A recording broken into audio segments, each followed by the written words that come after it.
Choisir tout, faire rimer ambition professionnelle et personnelle, prendre du temps pour soi, ne rien sacrifier. Bienvenue dans Les Équilibristes, le podcast qui invente de nouvelles façons d'intégrer toutes les facettes de la vie le plus harmonieusement et sereinement possible, pour œuvrer à l'égalité femmes-hommes dans les entreprises, les organisations et la société plus largement. Pour traiter ces sujets millefeuilles, à la fois intimes, familiaux, sociaux, économiques, vous entendrez ici des conversations avec des mamans, des papas, des couples et des experts qui choisissent tout et nous livrent ce que ça signifie concrètement pour eux et comment ils avancent. L'ambition de ce podcast, vous rassurer, vous faire réfléchir, rire et prendre du recul, et surtout vous mettre en action pour construire la recette qui vous convient.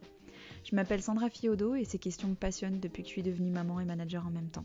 Merci de votre écoute, je me réjouis vraiment de faire avancer ces sujets avec vous. Salut les équilibristes, je suis très heureuse de vous retrouver pour vous partager un dernier épisode avant une pause estivale. L'épisode de cette semaine traite d'un sujet que je voulais aborder depuis un moment, et une lecture récente m'en a donné l'opportunité. Ce sujet, c'est celui du burn-out maternel. Dans Les Équilibristes, on parle de ce que signifie vouloir vivre toutes les facettes de sa vie de parent, de professionnel, de femme ou d'homme, et ne renoncer à rien. Mais parfois, à force de jonglerie, il arrive qu'on trouve le fil bien fin ou bien instable. Je pense qu'on est nombreux et nombreuses à avoir parfois ressenti ce vertige, en particulier après ces mois de confinement si intenses pour les parents travailleurs. Marion Roucheux, que vous allez entendre aujourd'hui, c'est la cofondatrice des Louves, un superbe média en ligne pour les femmes et mères. Marion et son associée Marine y abordent des sujets de plus en plus intimes, tabous, dont le dernier en date qui était le témoignage de Marion qui a vécu ces dernières années une spirale de fatigue extrême. Son témoignage est fort, juste et touchant, et il m'a donné envie de parler de ce sujet avec elle en particulier. Parce qu'elle en parle avec honnêteté et avec recul, qui sont les deux ingrédients qui font de son témoignage une précieuse aide pour celles et ceux qui auraient besoin de l'entendre. Alors je vous laisse plonger dans notre conversation que j'ai adorée. Et je vous préviens, les bruits que vous entendrez, c'est pas Marion qui se promène avec des Doc Martens dans son appartement, c'est ses voisins qui venaient d'aménager. Alors on les entend un peu remettre leur appartement à leur goût. Ah non, mais c'est une blague. Je suis désolée. C'est pas grave, c'est pas grave. Au pire, tu le diras. Désolée. Mais oui, je le dirais, c'est rigolo. Okay. Voilà, les voisins de Marion Oui. venaient d'aménager. C'est pas Les grave. mecs sont en train de démolir le plafond. Personne n'a été blessé pendant l'enregistrement du podcast. Mais ils ont été très sympas. Ils se sont arrêtés un peu pour nous laisser parler. C'est terrible. Tu veux leur dire? Tu veux que j'aille les voir pour leur demander s'ils peuvent pas faire une... embêtant. Je vais aller les voir, ok? Ouais. Ok. Je vais leur demander une pause d'un quart d'heure, tu vois. Ouais, voilà, très bien. Ouais. Bon, j'arrive. Ouais, merci. Alors merci à eux, merci à Marion surtout, et puis bonne écoute à vous. Bonjour Marion, et un grand merci d'avoir accepté mon invitation. Je suis super heureuse de t'accueillir dans Les Équilibristes. Je voulais commencer par te féliciter pour ton édito, qui va être un peu le sujet de notre discussion d'aujourd'hui. On mettra le lien dans les notes de l'épisode, mais tu as eu le courage de parler d'un sujet qui est encore vraiment très tabou, c'est le burn-out maternel. Et tu l'as fait avec beaucoup d'honnêteté et en condensant un peu tous les sujets qui sont au cœur de nos problématiques contemporaines de mère et au cœur de ce qu'on explore dans Les Équilibristes. Alors déjà un énorme bravo pour ton courage et puis pour la justesse de ton texte.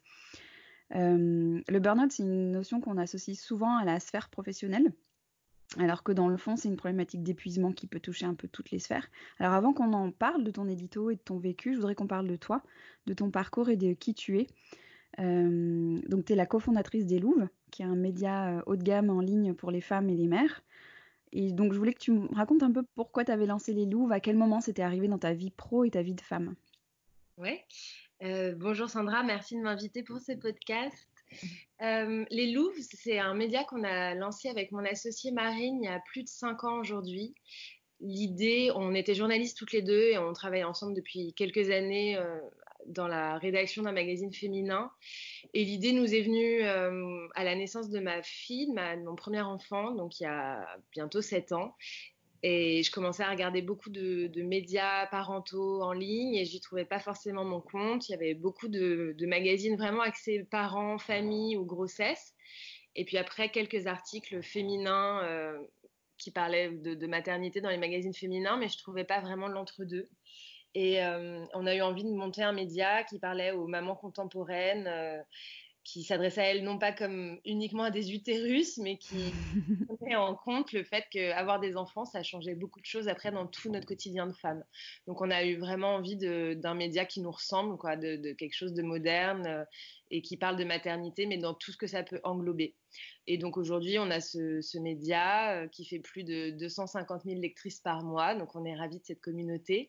Et puis à côté, on a lancé un podcast il y a 2 ans qui s'appelle Mère, où ce sont des récits d'anonymes qui parlent de maternité.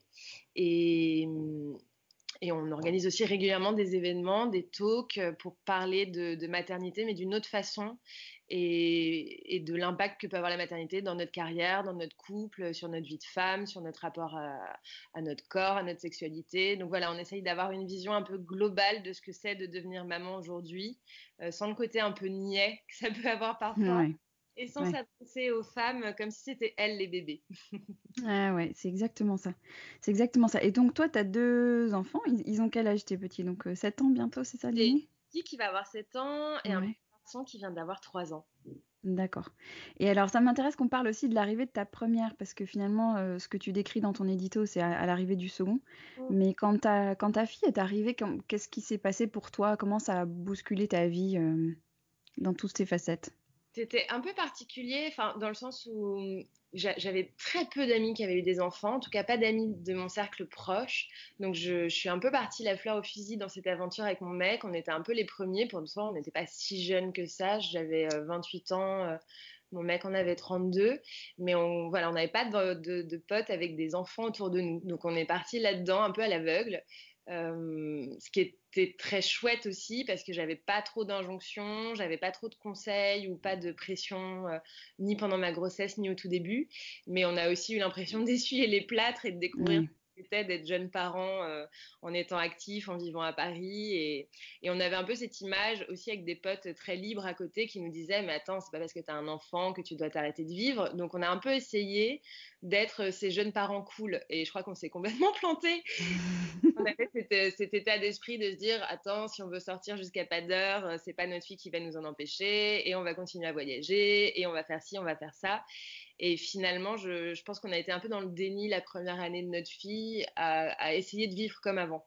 Mmh. Moi, très vite, je me suis fatiguée. Enfin, je me suis rendu compte que mes journées ne faisaient que 24 heures et que je ne pouvais pas y caser un bébé sans enlever certaines choses. Mais ça a mis un peu de temps à rentrer. Donc, je me suis dit, bah, OK, maintenant, j'ai aussi la casquette de maman. Je peux pas tout faire. Je peux pas à la fois sortir jusqu'à 3 heures du matin et être dispo pour ma fille à 8 heures pour le biberon. Et donc, petit à petit, j'ai dû faire des ajustements. Mais c'était aussi une période professionnelle hyper riche parce que c'est là que j'ai quitté ma boîte, que j'ai monté les Louves avec Marine. Donc ma fille avait 3 mois quand on a lancé les Louves, enfin quand on s'est lancé Mmh. dans le projet. Et ouais, a posteriori, je me dis effectivement c'était une année un peu dingue. Enfin, j'étais avec ma fille toute petite, je quittais ma boîte, on bossait beaucoup. Et puis il y avait beaucoup d'énergie en fait mise dans ce projet. Donc ça a été des années un peu de voilà, on a essayé de créer notre équilibre comme ça à 3. Mon mec aussi changeait de boulot à ce moment-là. Donc lui, il bossait comme un fou. Il se faisait des charrettes tous les soirs. Donc ma fille, c'est un peu, voilà, a dû trouver sa place là-dedans. On lui a peut-être pas faite automatiquement. Mmh. Je trouve que c'est un équilibre qu'on a essayé de trouver à 3, bon an, mal an. Et finalement, ça s'est pas si mal passé que ça. Hein. J'ai l'air négative, mais c'était très chouette. Mais c'était vraiment de l'improvisation. Et puis petit à petit... je suis tombée enceinte du deuxième quand ma fille avait plus de 3 ans. Et je trouve que ça a été aussi très différent parce que toutes mes copines ont commencé à avoir des enfants, que je baignais complètement dans le milieu de la maternité en ayant monté les Louves, que j'ai un peu mis en perspective ce sujet aussi de la maternité. Et je me suis posé des questions que je m'étais jamais posées avant pour mon aîné. Ouais. Donc ouais, donc tu t'es posé des questions plus pour le second que pour la première. C'est rigolo, souvent c'est l'inverse. Oui, mais c'est ce que tout le monde me dit. En fait, Ouais. la première, pour moi, avoir un enfant, c'était hyper naturel. Enfin, dans le processus, je me disais, bah, tu Ouais. tombes enceinte, t'as un enfant, elle rejoint ta vie, enfin, ma fille rejoint ma vie, et la vie continue avec elle. Et finalement, en rencontrant pendant les 3 premières années des Louves, des pédiatres, des obstétriciens, des chercheurs en neurosciences sur les bébés, en rencontrant des centaines de mamans et en faisant un sujet, je me suis rendu compte que j'avais pas du tout investi ce sujet dans ma propre vie avant. Et c'est vrai que ma deuxième grossesse, ça a été une espèce de laboratoire en direct. que j'avais envie de tester, aussi bien sur l'accompagnement pour l'accouchement que sur ce qui se passait dans mon corps. J'étais beaucoup plus attentive. Et puis en plus, je me disais, moi je pensais m'arrêter à 2 enfants. Et donc je me disais, la deuxième grossesse, c'est la dernière. Donc j'avais un peu envie de la vivre de façon plus consciente. La première, je l'ai vécue de façon assez insouciante et c'était génial aussi. Mais la deuxième, je me disais, profite de chaque seconde parce que tu ne seras pas enceinte 1000 fois dans ta vie et c'est certainement la dernière fois que tu le seras. C'est hyper intéressant parce que dans ton édito, tu parles du sentiment de puissance que tu as ressenti à la naissance de ton fils et dont tu dis, vraiment pendant l'accouchement, et tu dis que ça a perduré après. Tu avais l'impression que tu pouvais tout faire, que tu pouvais foncer et tout. Mm. Et tu parles d'ego surdimensionné par rapport à ça. Ça m'a intrigué ce terme, cette expression. Ouais, alors c'est marrant parce que j'en ai pas mal parlé aussi avec ma psy, parce que après j'ai été suivie par une psychiatre pendant plus d'1 an, qui me disait que la naissance c'est avant tout un traumatisme, mais c'est un traumatisme positif en général. Et c'est vrai que ça crée quelque chose de très très fort, à la fois dans ton corps et à la fois dans ton esprit. Moi, pendant ma grossesse, j'étais très très connectée à mes ressentis, à mon corps et à mes envies, à mes besoins. Et j'ai effectivement vécu un accouchement qui a été un moment hyper fort, une expérience complètement bouleversante, parce que j'ai pas pu avoir de péridurale parce que ce bébé est arrivé très vite. Et malgré tout ce que j'avais pu lire et tout ce que j'avais pu projeter sur cet accouchement, je ne m'étais jamais dit que je ferais un accouchement sans péridurale. Donc j'ai été complètement prise par surprise par la douleur, la rapidité de la chose et le fait de ne pas être accompagnée par les médicaments. Et en fait, ça m'a demandé en à peine 45 minutes d'aller chercher des ressources en moi que je ne soupçonnais pas et que j'avais pas du tout commencé à travailler pendant la préparation à l'accouchement. Donc, ça a été de l'improvisation là encore. Ça a été très rapide et très douloureux. J'ai vraiment cru que j'allais mourir. J'ai trouvé ça, enfin, c'était horrible, quoi. C'était clairement horrible. Et en même temps, une fois passé le cap de la douleur, il y a cette espèce d'acmé atroce où on pense qu'on va s'effondrer. Et puis d'un coup, j'ai compris que mon corps était ce qu'il était en train de faire, que la douleur était en train de m'annoncer qu'un bébé arrivait. Je me suis raccrochée à cette phrase que j'avais pendant plusieurs interviews avec des experts de la grossesse qui me disaient mais la douleur de la naissance c'est quasiment la seule douleur positive. En fait c'est la douleur qui dit que tout va bien, que la vie est en route. Donc je me raccrochais à ça pendant l'accouchement en me disant ok là je souffre mais ça veut dire que tout va bien, ça veut dire que mon bébé arrive. Et j'ai eu une impression d'être complètement connectée à mon corps et d'être hyper puissante parce que j'ai dépassé quelque chose que je n'avais jamais vécu et je pense que je vivrai plus, enfin je l'espère en termes de douleur. Et quand mon bébé est arrivé, c'est aussi quelque chose que je n'avais pas eu à mon premier accouchement. J'ai eu cette espèce de décharge d'hormones, de shoot d'adrénaline. Enfin, j'étais complètement droguée, en fait, naturellement, par tout ce que le corps peut dégager pendant l'accouchement. Et ouais, c'était un moment complètement euphorique parce qu'en plus, on était dans une salle d'accouchement où ils n'avaient pas vraiment eu le temps de préparer les choses parce que j'ai accouché très très vite. Donc, c'est mon mec qui faisait office d'étrier parce qu'il n'y en avait pas. Tenait les jambes, la sage-femme était là un peu en mode improvisation et donc on a ri, mais moi quand ils m'ont posé le bébé sur le ventre, je riais, je pleurais de rire, mon mec aussi, la sage-femme aussi, c'était un moment hyper joyeux. Et ça a été quelque chose de très puissant que j'ai ressenti dans tout mon corps et effectivement c'est un sentiment qui a été après diffus pendant quasiment la première année de mon fils où j'avais découvert quelque chose sur moi et j'étais encore shootée positivement à tout ça et je me disais mais rien ne peut m'arriver. Enfin, je me sentais insubmergeable. J'étais vraiment ouais, j'ai eu ce sentiment de toute puissance très longtemps de me dire j'ai réussi à traverser ça, j'ai découvert que mon corps était hyper fort, ça a créé un lien assez fort aussi avec mon fils.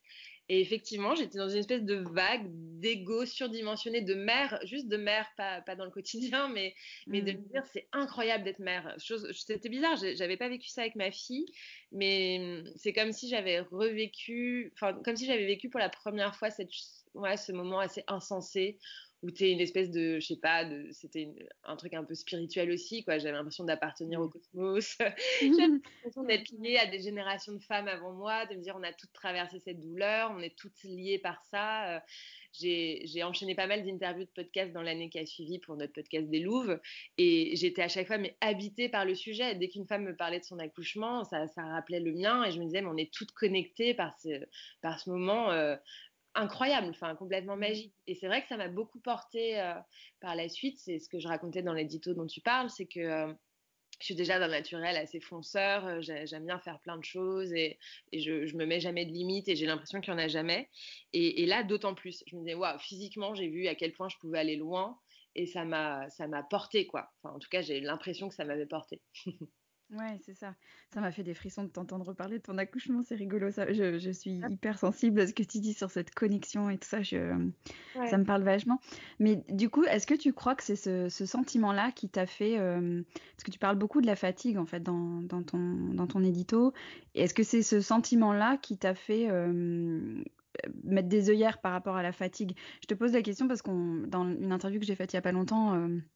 avec Aurélia Dupasquier et Julie Bidot, on parlait de cette fatigue et on parlait du fait que c'est vraiment l'ennemi juré des parents, quoi, et en particulier dans les premières années de la vie.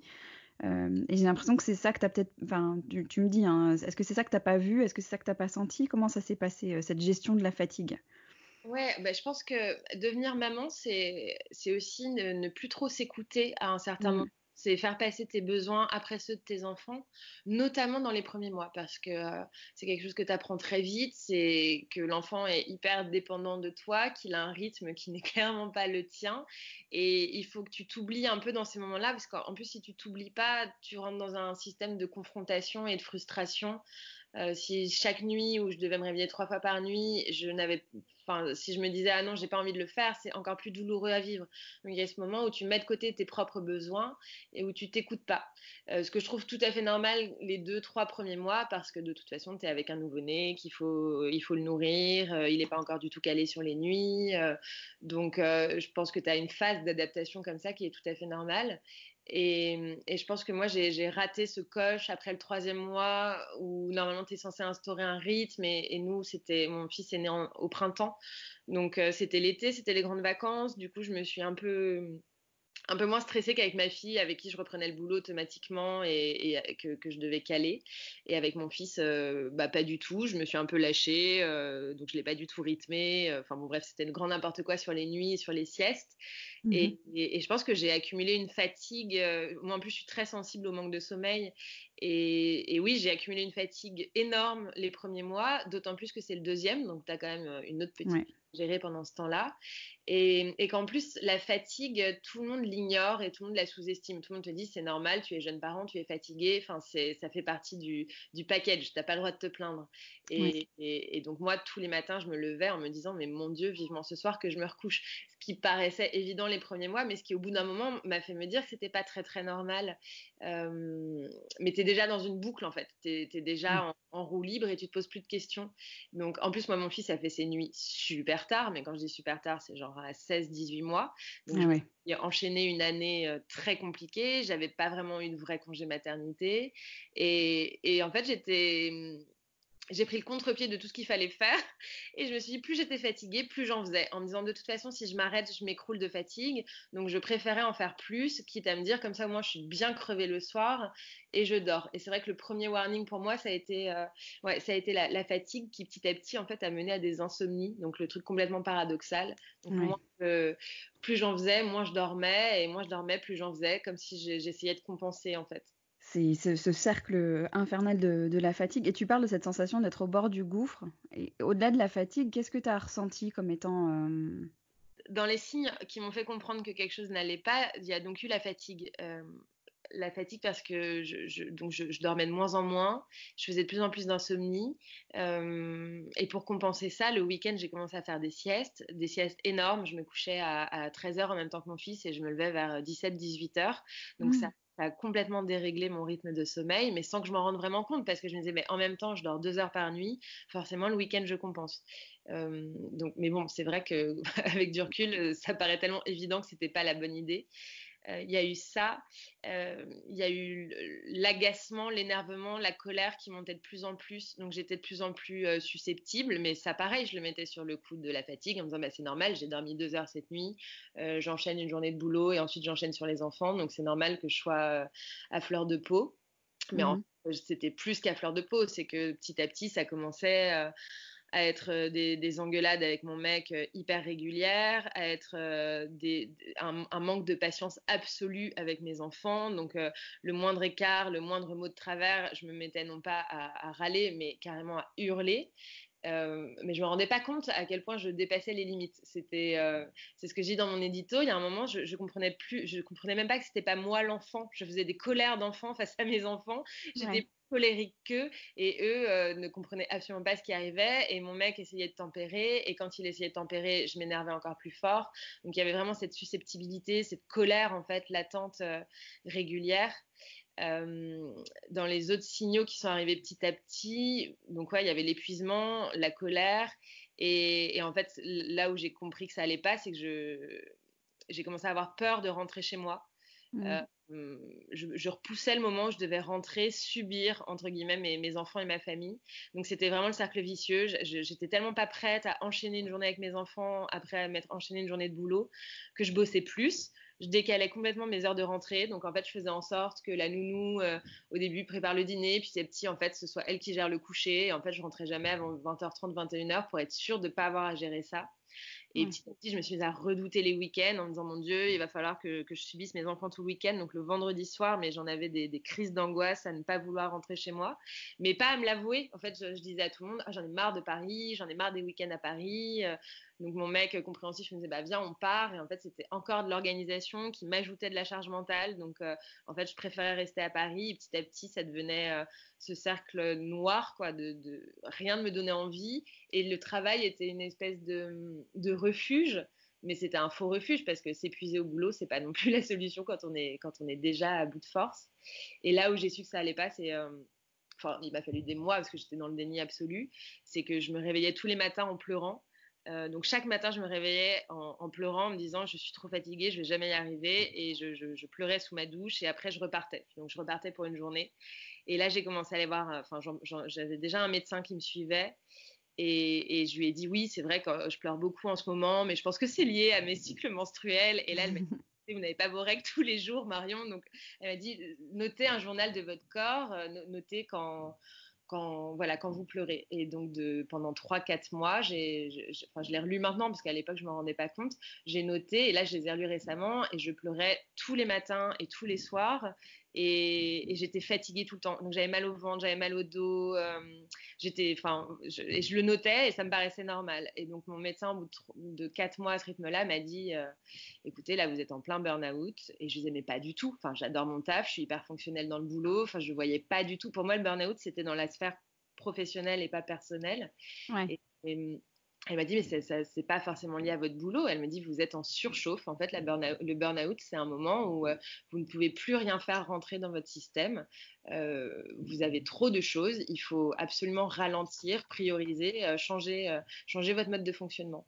Ce qui était assez impossible à l'époque parce que déjà, j'avais ma boîte. Donc, c'est un peu compliqué de se dire, OK, je m'arrête. Parce qu'elle m'a dit, bah, là, je voudrais vous arrêter 2 mois. Et je lui ai dit, bah non, c'est pas possible. Je peux pas. Et surtout, je ne voulais pas. Je me disais, oh là là, mais en plus, me retrouver 2 mois chez moi et donc être officieusement, parce que ça sera jamais officiel, mais officieusement la nounou attitrée de mes enfants 24/24 et tout, c'est pas possible. Ouais. Je voulais absolument pas m'arrêter. En plus, mon associé à cette époque-là allait bientôt être en congé mat, donc c'était inenvisageable que j'arrête de bosser. Et donc ma psy m'a dit, ok, vous n'arrêtez pas de travailler, mais on va essayer de développer un nouveau mode de fonctionnement. Il faut absolument que vous vous reposiez parce que vous n'arrivez pas à dormir. Donc, elle m'avait imposé un nouveau rythme en me disant, alors c'est des petits trucs tout cons, mais comme moi je suis beaucoup sur Instagram pour le boulot, elle m'avait dit bah déjà comme c'est lié au travail, le week-end c'est pas de réseaux sociaux parce que sinon c'est du boulot pendant le week-end sans que vous en rendiez compte. Elle m'avait aussi dit toutes les semaines, enfin tous les soirs vous vous couchez à 21h. Lol. Bien sûr, tout à fait. Donc bon, j'avoue que j'ai pas exactement suivi le truc à la lettre. Ouais. Elle m'avait recommandé de prendre des somnifères, ce sur quoi j'ai freiné des 4 fers en disant c'est hors de question que je prenne des médicaments pour dormir. J'avais une impression d'échec, donc c'est hors de question, je vais réussir à retrouver mon rythme. Ça n'a évidemment pas fonctionné et en fait tout ça s'est déréglé jusqu'à ce qu'elle soit obligée de m'arrêter et qu'elle me dise donc ça devait faire quand même plus d'1 an que j'étais en roue libre et au bout d'1 an elle m'a dit en fait là il faut vous arrêter tout de suite parce que sinon c'est la dépression et Et elle m'a dit, à partir du moment où on touche le fond à ce point-là, on ne sait pas quand on va remonter. Donc là, il faut s'arrêter maintenant. Et en fait, ça a été radical. J'ai dû m'arrêter parce qu'un jour, je me suis levée et je ne pouvais plus rien faire. Je pouvais absolument plus rien faire. Je pouvais plus me lever. Je pouvais plus vider un lave-vaisselle. C'est ce que je disais dans l'édito. Je pouvais pas tenir une conversation avec quelqu'un. Mes enfants me parlaient, je les entendais pas. Je pouvais rien faire. Ça a été vraiment une période hyper dure, hyper noire, où du jour au lendemain, j'ai dû tout arrêter, mais vraiment tout. Donc déjà me lever le matin, me lever tout simplement, c'était l'effort suprême. Réussir à manger quelque chose, c'était compliqué. Enfin voilà, ça a été 3-4 mois où j'ai été obligée d'arrêter parce que je me suis arrêtée trop tard en fait. Donc en fait, ce qui est super intéressant de ce que tu dis, c'est que ça ressemble énormément au burn-out pro, avec ce truc un jour ça tombe sur toi et t'es au pied du mur et tu peux pas, et t'as plus le choix en fait. Tu vois, tu parles dans ton édito d'une copine qui te croise et qui te dit ah bah dis donc, comme quoi ça arrive même aux meilleurs, ça arrive même surtout aux meilleurs en fait, enfin surtout aux gens dont le mental ne veut pas lâcher et on se dit mais non, je vais y arriver et finalement c'est le corps qui rattrape. Quand tu te retrouves dans cette situation-là, vraiment au pied du mur, comment tu as fait pour te requinquer, pour remonter? Enfin, qu'est-ce qui s'est passé pour toi à ce moment-là? Ouais, c'est marrant ce que tu dis. Je trouve que, enfin, moi, ce que j'ai compris, c'est justement l'importance de se retrouver au pied du mur. C'est ce moment, en fait, où après des mois et des mois de déni, où tout le monde, mais alors tout le monde, quoi, ma famille, mes amis, mon associé, mon médecin, me disait qu'il fallait que j'arrête et que je me pose et que je commence un traitement et que je prenne du temps pour moi. Je les écoutais pas et le jour en fait où mon corps m'a dit stop, ben, j'ai compris que là j'avais plus le choix et ça a été le début de la guérison entre guillemets. Ce moment où tu n'as vraiment plus le choix, où tu acceptes de te faire aider et tu acceptes que tu es malade parce qu'au final c'est quand même une maladie. Oui. Donc pour moi ça a démarré avec le sommeil, c'était un énorme sujet. Et comme me l'avait dit ma psy, elle me disait mais vous avez eu 2 enfants, vous vous êtes rendu compte que le sommeil c'est pas inné, on apprend à dormir, on apprend à caler des rythmes de sommeil. Et elle m'a dit votre corps a complètement désappris, vous ne savez plus dormir, on va vous réapprendre, mais en l'occurrence vous allez avoir besoin de médicaments. Et tu parles de la puissance du mental, et moi mon mental était tellement contre cette idée apparemment, hein, c'est pas moi qui l'ai choisi, parce que je ne demandais qu'une chose finalement depuis 2 ans, c'était de dormir et je n'y arrivais pas. Et qu'en fait, aucun somnifère n'a fonctionné sur moi. Donc ma psy se tirait les cheveux à essayer toutes les 2 semaines des nouvelles molécules et ça fonctionnait pas. C'est comme si mon esprit faisait barrage. Je dormais toujours pas, donc on a dû tester plein de traitements pendant 2-3 mois jusqu'à ce qu'enfin je recommence à dormir. Je te raconte pas le bonheur de la première nuit où j'ai dormi 8 heures d'affilée. Ah ouais. C'était formidable. Mais c'est quelque chose de très fragile, donc il faut quand même de longs mois pour retrouver un rythme normal. Et tu vois, là, ça fait plus d'1 an que je prends des médicaments pour dormir. Et je crois, enfin, en plus, après, voilà, ça devient une barrière, enfin, pas une barrière, mais une béquille dont j'aurais un peu de mal à me passer, je pense, pour le moment. Mais bon, ça prend du temps. Ouais. Après aussi, ouais, j'étais dans le déni absolu en me disant, OK, je m'arrête, je vais prendre 3 semaines. Et dans 3 semaines, je suis retapée. Et là, ma psy m'a dit, mais non, c'est au moins 1 an. Et encore, on peut retomber dedans. Donc, elle m'a dit, c'est long, il faut être patient. Donc, j'ai appris la patience, quelque chose qui ne me connaissait pas trop. Ouais. Après, les étapes, ça a été assez simple, à savoir que la priorité, c'était de dormir. Donc, moi, de toute façon, j'étais devenue une loque qui ne faisait plus rien de ses journées. Et mes batailles étaient au quotidien, c'était de réussir à manger quelque chose et de réussir à dormir. J'ai quand même perdu plus de 8 kilos en quelques mois, donc il fallait un peu reprendre des forces de ce côté-là. Il fallait aussi reprendre un peu d'énergie. Et du coup, ce qui a été essentiel dans ce parcours, ça a été la présence de mon mec, parce que sans lui, ça aurait été impossible, parce que lui, il a dû reprendre tout. Enfin, je ne servais plus à rien, je ne pouvais plus rien faire, donc il devait notamment gérer avec l'inquiétude qu'il avait pour moi et mon état de santé, mais aussi il a dû tout gérer, quoi, les enfants, la nounou, le boulot, son boulot. Donc là, pour le coup, en termes de charge mentale, je n'avais plus rien et lui avait tout. Mais ça a été aussi un super rééquilibrage dans notre couple. Ça a été aussi pour lui l'occasion de se rendre compte que c'était peut-être pas aussi équilibré que ce qu'on avait tous les deux imaginé. Parce que même moi, je pensais que c'était qu'on était plutôt équitable et je pense que ça ne l'était pas finalement. Mais bon, ça, on s'en est rendu compte a posteriori. Et après, une fois que j'ai recommencé à être un peu plus, un peu retapée, c'est plutôt une façon d'appréhender les choses que tu dois changer. Donc, c'est un gros travail psy que tu fais avec ta psy, quoi, sur comment tu appréhendes les choses, comment tu priorises. Donc, ma psy m'avait donné des mots-clés qu'elle me répétait à chaque fois que je la voyais plusieurs fois par semaine, où elle me disait c'est prioriser, simplifier. Alors ça, c'était les 2 mots, prioriser, simplifier. Elle me disait simplifier votre quotidien. Donc voilà, prioriser, simplifier, hiérarchiser. Ça m'a permis de revenir aux essentiels, donc de voir ce que je devais faire au quotidien, ce dont je pouvais me passer, ce que je pouvais déléguer. Et comme je te dis, comme je bossais plus, j'ai pas bossé pendant plusieurs mois, la question se posait pas du tout d'un point de vue pro au départ, c'était vraiment d'un point de vue perso. Où est-ce que je mets le curseur, où est-ce que je me mets la pression, à quelles injonctions je réponds, à quelles injonctions je réponds pas. Voilà, c'était des choses comme ça que j'ai dû intérioriser petit à petit au fil des mois.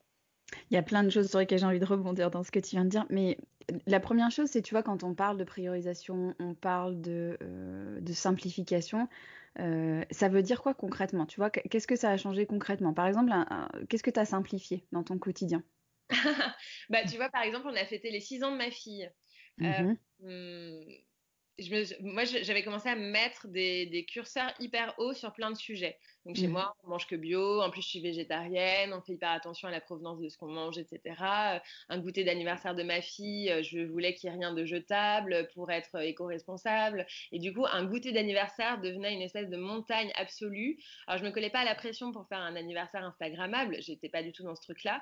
Mais je me disais, je commençais à me stresser, à passer 4 heures à choisir la nappe en me disant, mais je peux pas avoir une nappe en papier parce qu'il va falloir la jeter. Et quel exemple je donne à mes enfants pour ça? Ça Ouais. peut paraître un détail, mais ça accumulé au il me faut des jus de fruits bio, au évidemment je vais faire que des gâteaux maison.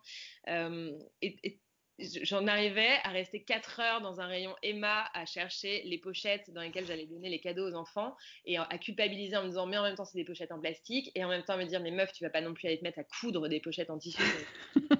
Et en fait, tout se transformait en montagne ces derniers mois. C'était, tu vois, l'anniversaire de ma fille, c'était la cata. Bah là, pour les 6 ans de ma fille, j'étais tellement sans dessus dessous, de toute façon, j'étais incapable de gérer un anniversaire, que mon mec allait acheter 3 savanes brossards, des montagnes de paquets de bonbons, des glaces Magnum, des milliards de merdes qui ont fini à la poubelle, et j'en avais plus rien à foutre. Mais c'était le cadet de mes soucis. Et ma fille était hyper heureuse qu'elle n'ait pas eu son marbré bio fait par maman qui m'aurait pris 3h30, mais tout le monde s'en foutait royalement. Et finalement, je m'en suis pas plus mal tirée. Idem, j'étais assez monomaniaque. Un peu contre le fric, ouais, sur tout ce qui était bouffe, sur d'où ça vient, comment on le cuisine, mais c'est aussi parce que c'est une passion chez moi, mais finalement ça s'était transformé en truc complètement taré, où si j'avais pas mes 12 légumes au moment du repas, j'avais l'impression de pas manger équilibré, ça me rendait folle. Et là, bah, étant donné que déjà je mangeais plus rien et qu'ensuite c'était mon mec qui faisait la bouffe, j'ai appris qu'un plat de pâtes ça suffisait très bien, que les enfants n'étaient pas obligés d'avoir 12 fruits de saison pour le goûter, et que c'était pas grave si c'était pas le cas. Donc c'était des mini détails comme ça au tout début. Ouais. Et petit à petit, je me suis rendu compte que c'était quand même une part de ma personnalité, mais qui là avait été exacerbée, enfin vraiment à outrance, de vouloir un peu tout contrôler. Et finalement, j'avais commencé à ne, enfin, j'avais fini par ne plus rien déléguer à mon mec. Donc je me plaignais que ce soit toujours moi qui organise, qui fasse, qui prépare, qui projette, etc. Mais c'est parce qu'au final, mon mec me disait, mais oui, mais quand c'est moi qui propose des choses, c'est jamais bien, c'est jamais ce que tu veux, c'est jamais à la hauteur de ce que tu as fixé, etc. Bah, là, de voir mon mec organiser les vacances, préparer les week-ends, prendre en charge les sorties avec les enfants, dire bah là, samedi matin, on va faire ça, ça, ça avec les enfants, tu nous rejoins pas si tu veux. C'était d'un coup tellement plus léger. Enfin, j'avais arrêté de prendre en charge le moindre détail de notre quotidien. Et finalement, c'était pas fait comme je l'aurais fait, mais c'était fait et c'était très bien aussi. Donc j'ai appris aussi à accepter la différence Ouais. et à accepter que ce soit pas moi que ce soit pas fait à ma sauce tout le temps. Ça peut paraître con hein, parce que c'est vraiment du mini détail. Ah Donc non. c'est sur ça. Après il y avait aussi cette question sur la simplification. Je me collais une pression de malade avec mes enfants en me disant qu'il fallait que je profite. Enfin, j'étais dans cette espèce de culpabilité de me dire quand je suis avec eux, je ne suis pas au travail, et quand je suis au travail, je ne suis pas avec eux. Et du coup, j'arrivais jamais à profiter d'aucun moment parce qu'à chaque fois, je culpabilisais de ne pas être ailleurs. Et donc, quand j'étais avec eux, j'essayais de faire des trucs un peu fous, quoi. Et ma psy m'a dit, mais à partir de maintenant, un moment avec vos enfants, c'est un moment avec vos enfants. Vous pouvez rester chez vous. Vous n'êtes pas obligé de vous lancer dans un atelier créatif à la One Again. Vous pouvez aussi juste lire un bouquin et ça sera déjà un moment appréciable. Et donc, finalement, vu que ça faisait quand même 1 an et demi que j'étais en overdose d'enfants, que j'avais beaucoup de mal à supporter ces moments de famille, j'ai réappris le plaisir simple de les coucher, de lire une histoire, de ne pas m'énerver contre eux à la moindre seconde. Ça a été des toutes petites choses. Je ne saurais pas t'expliquer. C'est vraiment des tout petits détails cumulés. Ouais, mais je vois très bien ce que tu veux dire sur... En fait, ce qui me frappait dans ce que tu racontais tout à l'heure, c'était justement l'absence de plaisir. Et je dis ça parce que je pense qu'on peut tous le vivre à un moment donné, l'absence de plaisir d'être avec les enfants, tu vois. Ou qui est d'autant plus douloureux que, effectivement, toi qui es en plus beaucoup sur Instagram, t'as l'impression que le fait d'être avec ces enfants, en soi, ça doit, ça doit rendre joyeux et heureux et Ouais, tout ça, ça. quoi. Alors Je que... note ça parce que ça a été mon gros point de... Là où je me suis rendu compte que ça n'allait pas, c'est quand je me suis rendu compte que je me nourrissais plus de rien, plus rien ne m'apportait de plaisir. Il y avait vraiment, ça a vraiment été ça. C'est là que j'ai compris que j'étais malade. C'est plus rien ne m'apportait de plaisir. J'appréciais plus les moments en famille, j'appréciais plus les moments avec mes amis, mes grandes passions dans la vie qui sont manger et lire, ça m'apportait plus de plaisir non plus. Je trouvais plus, ouais, il y avait plus rien qui m'enrichissait. Et finalement, parce que je n'arrivais plus à ce niveau de satisfaction, tout était frustrant pour moi, rien n'était jamais assez bien. Et c'est marrant parce qu'on en revient à ce sujet de trauma de la naissance. On en a beaucoup parlé avec ma psy qui me disait que au moment de la naissance et de l'accouchement, j'ai vécu un traumatisme hyper positif, une espèce de shoot, un peu comme un shoot de drogue, tu vois, quelque chose d'hyper puissant. Elle me dit, et dans les années qui ont suivi, vous avez essayé de retrouver cette intensité en fait de vie. Et évidemment, c'est pas des choses qu'on vit tous les jours. Et elle me dit, petit à petit, les choses vous ont paru assez fades à côté, et vous avez essayé d'engranger le maximum d'expérience pour arriver à ce niveau de kiff. Mais forcément, cette intensité-là, tu la vis pas tout le temps. Elle me disait, il faut réhabituer, abaisser le curseur et vous réhabituer à des plaisirs simples et à pas avoir de shoot d'adrénaline, enfin pas attendre d'avoir un shoot d'adrénaline pour profiter d'un moment. Et je pense que ça a été vraiment ça, cette espèce de rééquilibrage, de me rendre compte, je le savais avant et je le savais même pendant que j'étais frustrée, mais de me rendre compte qu'un plaisir simple peut suffire. Mais c'était aussi réhabituer son corps, donc c'est à la fois du mental, mais il y avait quand même un truc très physique, quoi. Les deux étaient très liés.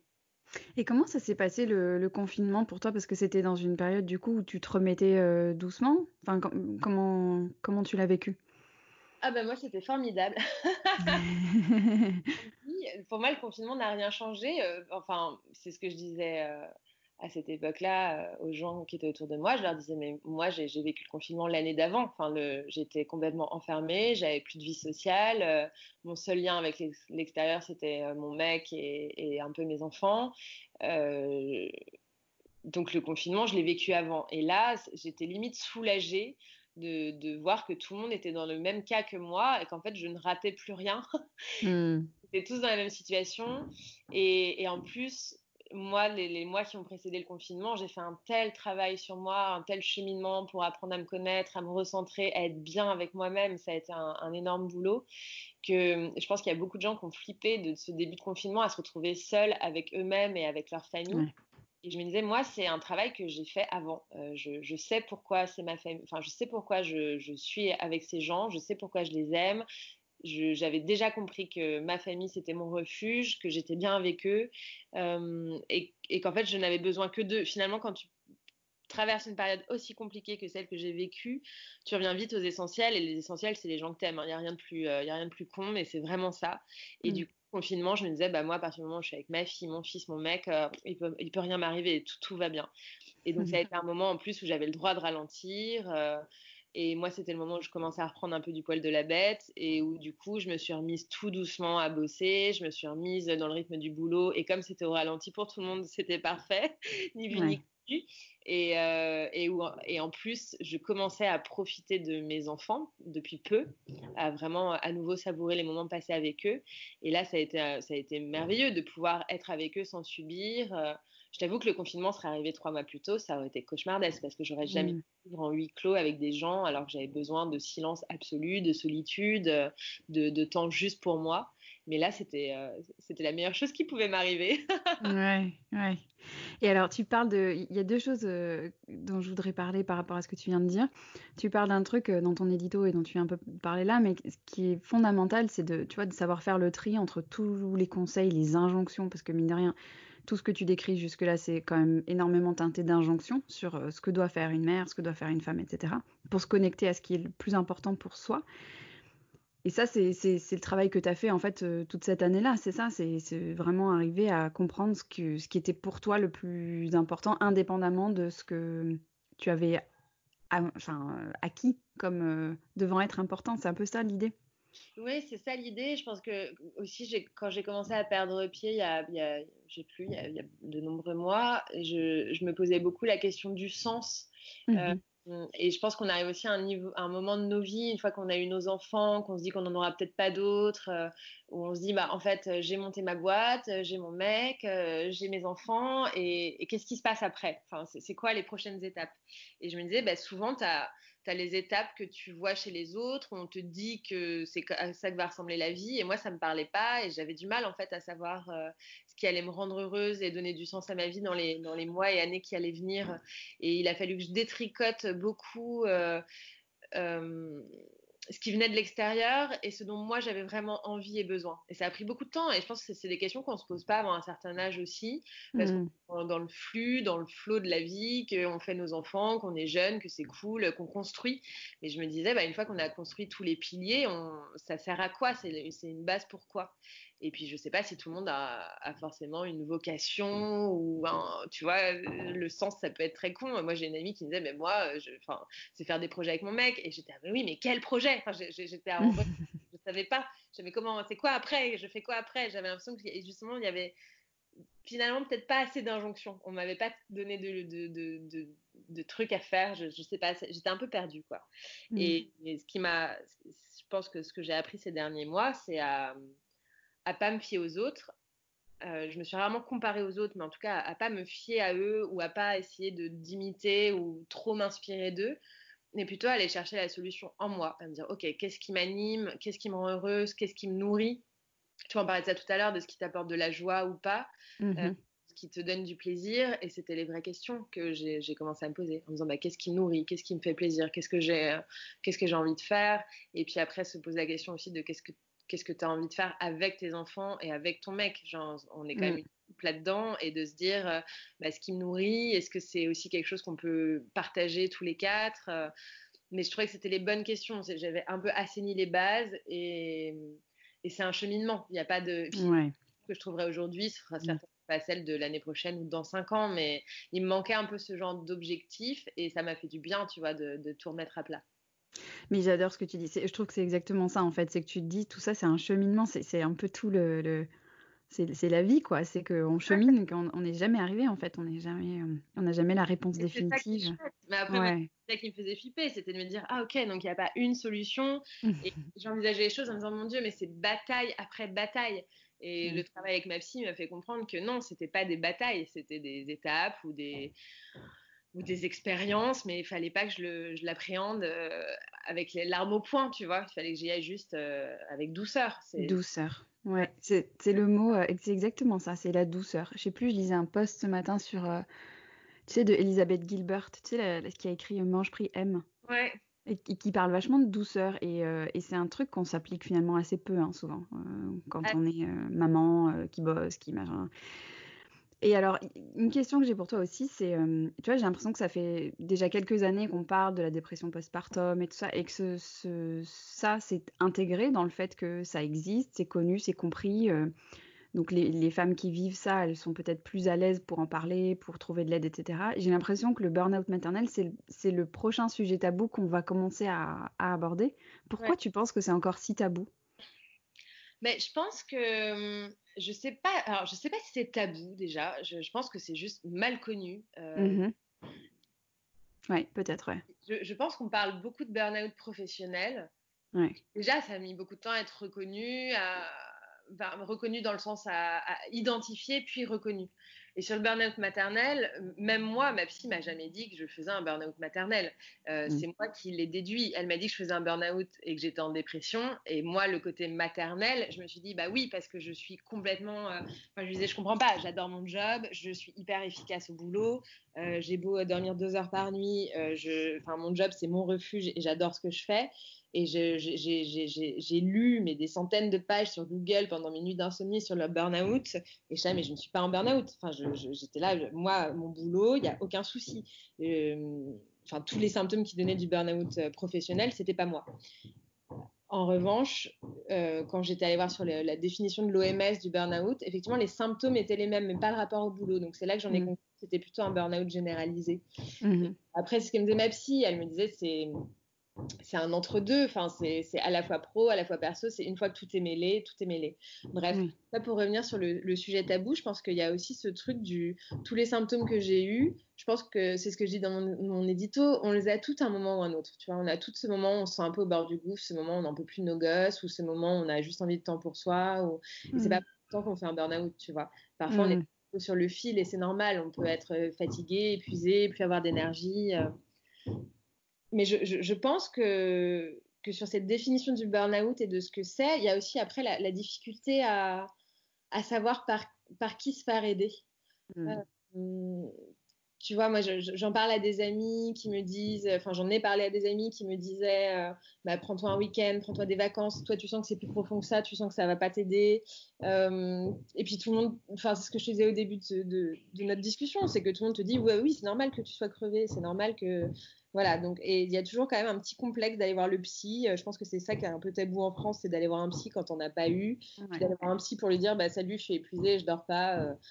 T'as un peu peur d'être pris de haut et finalement non, tu vois, eux ils savent, c'est leur job. Enfin moi la psy elle a pas attendu une seconde pour me dire ok les choses sont tellement claires pour moi qu'il n'y a pas de doute, enfin vous êtes ça va pas, il y a un problème. Mais je pense que c'est plutôt la question de l'accompagnement et je pense aussi que c'est quand même un truc très générationnel et que c'est pas ta mère qui va te dire que tu fais un burn-out maternel parce que nos mères elles ont pas connu ça, tu vois, je pense pas. C'est quelque chose d'assez nouveau, c'est peut-être un peu la maladie du siècle, quoi. En tout cas pour nous. Ouais, je pense aussi. Je pense qu'il y a un gros truc autour de ce que sont nos vies de mères contemporaines qui essayons de tout. Enfin, dans le fond, le fond de la question là, c'est la question de tout avoir. Enfin, tu vois, est-ce qu'on peut tout avoir, tout en même temps? Est-ce qu'on peut tout construire en même temps sans s'épuiser? Enfin, c'est le fond de la question, quoi. Ah ouais, ça, c'est la question à 1000 $, hein, j'ai envie de C'est te dire. clair. On pourrait en faire plusieurs épisodes de podcast, on ne trouverait toujours pas la réponse. Mm. Mais je pense qu'on C'est est cette génération de nanas à qui on a dit que oui, on pouvait tout avoir et en même temps, on essuie un peu les plâtres pour nos filles et nos petites filles et c'est compliqué. On essaye, on improvise comme je disais au début de la discussion. Ouais. Bah ouais, c'est tout le propos des équilibristes, t'as raison. Heureusement, en 1000 épisodes, on n'aura jamais fait le tour, donc il y aura d'autres discussions. T'as encore un peu de boulot. Ouais, c'est ça. J'ai 2 dernières questions pour toi. Qu'est-ce que tu as changé durablement dans tes jongleries, tes jonglages, je sais pas comment on dit, du quotidien? Qu'est-ce que tu as mis en place vraiment, tu vois, un peu en hygiène de vie, mais sans jugement derrière ce mot, tu vois? Qu'est-ce que tu as changé dans tes habitudes? J'ai laissé beaucoup plus de place à mon mec. Je lui ai laissé, enfin, je lui ai laissé de la place, mais surtout, je lui ai laissé prendre cette place. Donc, à partir du moment où il l'a prise, je la lui ai laissée. et c'est pas parce que ça va mieux maintenant que j'ai commencé à reprendre mes prérogatives, tu vois. On a vraiment divisé le travail en deux, voire il en fait un peu plus que moi. Et ça me va très bien. Et j'ai eu des espèces de tentations de reprendre. Tu vois, c'est tout con, c'est moi qui gère la nounou et c'est moi qui gère la paye de la nounou. Bah, moi, du coup, c'est mon mec qui a géré tous ses calculs d'heures, ses trucs, ses déclarations à la CAF et tout ça. Et là, par réflexe, après la fin du confinement, j'ai recommencé en fait à gérer ça. Et mon mec m'a dit, bah non, enfin, ça fait 6 mois que je suis dessus, maintenant c'est mon truc. Et je me suis dit, mais oui, pourquoi je reprends ça? C'est autant d'espace libéré dans mon cerveau. Donc en fait, maintenant, tout ce que je peux déléguer, je délègue. En tout cas, avec mon mec. Ça serait mon premier truc de jonglerie. et après, moi, ce qui a été essentiel, ça a été de me créer des vrais sas de décompression et des vrais moments pour moi. C'est marrant, j'en parlais avec une copine hier soir et je disais, jusque-là, quand je prenais beaucoup de temps pour moi, mais c'est du temps que je prenais, que j'évitais de prendre à ma famille ou à mon mec. Donc, par exemple, quand j'allais faire du sport, j'y allais le matin, je déposais les enfants à l'école, j'étais en legging, j'allais faire mon footing, je rentrais à la maison, je prenais une douche et je me mettais au boulot. Et comme ça, je me disais, je prends pas de temps sur mon temps de famille. Ouais, mais je prenais du temps sur mon temps de boulot et j'étais plus fatiguée. Maintenant, je dis à mon mec, tu sais quoi, mon cours de yoga, il est le dimanche à telle heure et c'est comme ça. Et donc, je n'essaie pas en fait de me faire des journées à rallonge. J'introduis des moments pour moi sur les temps normaux de la journée. Et j'ai appris ça aussi à mon mec, à lui dire, et quand toi, tu as besoin d'aller te faire un footing ou d'aller te faire un ciné ou j'en sais rien, de prendre 1 heure pour ta gueule et peu importe ce que tu fais de cette heure, je veux qu'elle soit planifiée. Enfin, je veux pas que, en gros, le soir, tu m'appelles à 19h30 en disant, ah, en fait, tu sais quoi, je serai pas là avant 23h. Bah non, en fait, ça fonctionne pas, c'est trop de stress, c'est trop de charge mentale. Je préfère que tu me dises le midi, tu sais, j'ai une proposition d'un apéro ce soir, je rentrerai plus tard. Ça me laisse le temps de m'organiser, ça m'évite de gérer dans le stress l'organe de dernière minute avec les enfants. Donc c'est sûr que ça fait un peu moins de spontanéité, tu te sens un peu moins libre et jeune, et en même temps, on va plus se mentir, on est plus jeune, on est à moitié libre, et du coup, la liberté, c'est pas faire tout ce qu'on a envie de faire, c'est dans un cadre donné réussir à se fixer des objectifs et à les atteindre. Donc, que ce soit du temps pour soi ou dans le quotidien, voilà, je trouve ça important. Et un autre truc que j'ai appris, et c'est con parce que je l'ai tellement appris avec les louves, mais c'est verbaliser. On te dit toujours de verbaliser pour les enfants. C'est même pas la dernière pour communiquer, mais je me suis rendu compte que j'avais du mal à verbaliser mes besoins, aussi bien auprès de mes enfants que de mon mec, que des gens qui m'entourent. Et en fait, de dire à mon mec, tu sais, moi, là, ce soir, j'ai besoin d'un temps calme, j'ai envie d'écrire, j'ai envie de me poser sur mon ordi et d'écrire. Avant, je le disais pas. Et j'allais attendre qu'on ait fini notre soirée tous les deux pour me poser devant mon ordi et écrire. Et là, non, en fait, quand j'en ai besoin, je le dis. Et pareil pour les enfants. Là, j'ai besoin d'un moment pour moi, ou là, j'ai besoin, papa et maman ont besoin de se faire leur dîner tranquille. En fait, quand tu dis les choses, c'est tellement plus simple pour tout le monde. Ouais, c'est clair. C'est bête, hein. Super. C'est des pépites, tes jongleries. Tu vas te faire un petit post-it et te les garder sous le coude. Ouais, non, mais c'est marrant. Moi, c'est des choses que j'ai mises en place aussi. Et effectivement, c'est hyper. Mais ça me parle vachement ce que tu dis, ce truc de pas vouloir prendre sur le temps de famille. Tu sais, tu te dis, il faut pas que ça empiète et tout. Mais en fait, ça marche pas parce que si ça empiète pas sur un truc, ça empiète sur autre chose. Et en l'occurrence, c'est ton temps de boulot et qui, de toute façon, est incompressible. Donc, ouais.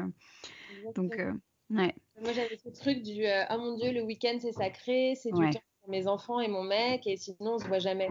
Ouais, mais en fait, si tu te forces et que tu ne fais plus rien, si tu te forces et que tu ne fais plus rien le week-end à part passer du temps avec eux et pour eux, je sais pas quand tu trouves du temps pour toi parce que le reste du temps tu bosses. Donc il y a un moment, il faut aussi recréer l'équilibre. Ouais, tout à fait. Qu'est-ce qu'on peut te souhaiter, Marion? À part des voisins qui fassent pas de travaux trop longtemps. À part des voisins qui arrêtent de faire des travaux en plein été comme ça. Je sais pas, écoute, on peut me souhaiter de continuer sur cette lancée. J'ai envie de dire, je suis sur une bonne lancée là. Ouais, ça se sent. Et de quoi tu es fière? C'est ma question que j'adore poser à la fin des interviews dans les équilibris, c'est de savoir de quoi tu es fière. Tu veux dire de quelque chose que j'aurais réalisé ou... Ouais, de quoi tu es fière d'une manière générale. Je trouve qu'on ne dit pas assez de quoi on est fier. On se pose pas assez cette question-là. Tu vois, de quoi on peut se réjouir, de quoi on peut se féliciter. Donc de quoi tu te féliciterais? Moi, je me félicite de me remettre en question tout le temps, de rien prendre pour acquis et de me créer au jour le jour une vie qui me ressemble. C'est pas facile, il y a des choses très compliquées, mais finalement, c'est une sacrée aventure. Ouais, super. Eh ben, merci beaucoup, Marion. C'était un régal d'échanger avec toi et puis on se tient au courant pour la suite. Merci, Sandra. Merci. Merci beaucoup à Marion pour son témoignage et merci à vous pour votre écoute. Si ce que vous entendez ici vous plaît, vous avez un moyen simple de le faire savoir. C'est de partager un épisode avec un ou une amie, un peu en cadeau de vacances. Et mettre une note et un commentaire sur Apple Podcast ou sur la plateforme de votre choix. Ça aide le podcast à se faire connaître, vraiment. Je vous souhaite un été doux et reposant et je me réjouis de vous retrouver à la rentrée pour la suite des aventures. Je suis en train de vous préparer des épisodes avec des invités passionnants et puis un épisode bonus, cadeau d'une fidèle auditrice de la première heure, Mélanie, qui a lancé son podcast qui s'appelle Podcast Fait Main, le podcast du Do It Yourself, et qui a proposé de m'interviewer pour que je raconte les coulisses du podcast et de sa genèse. Il n'y a plus qu'à le monter et je vous le rends disponible. À très bientôt et prenez bien soin de vous.